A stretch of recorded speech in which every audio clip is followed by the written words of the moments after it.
Gymnastic, strength, and conditioning. So, bago pa lang sa inyo to, kayo mga beginner sa calisthenics. So, ito yung modern strategy natin na with mixed gymnastics, strength, and conditioning para mas ma-improve or ma-maximize nyo yung mga goal na gusto nyo sa calisthenic. So, start na tayo.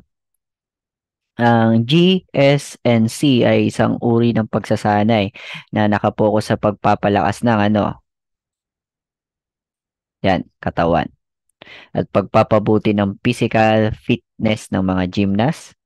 Ang gymnast strength and conditioning ay may mga layunin na magpalakas ng specific muscle group. So, ano yung sinasabi ko kanina? Yun yung mga binte, yung core, yung shoulder, yung back, yung quads, yung hamstring, yung calves, and ultimo the ankle. Lahat kami full body. Kailangan mapalakas namin yan. So, yun yung mga importante sa gymnastics.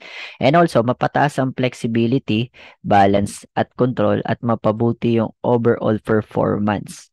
So, bakit kailangan sa gymnastics yan? So, napaka-risky ng mga movement na ginagawa namin mula sa high bar, sa pommel horse, or sa mga, sabihin natin, mga division, mushroom na floor, exercise, ring.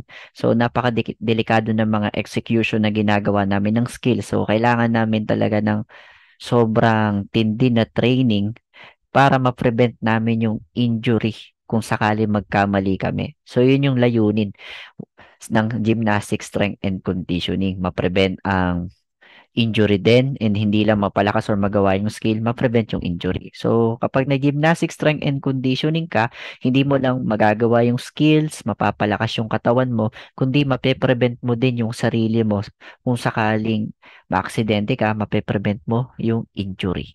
Okay? So, yan yung gymnastic strength and conditioning. Magpalakas ng katawan, mapabuti lahat yung overall.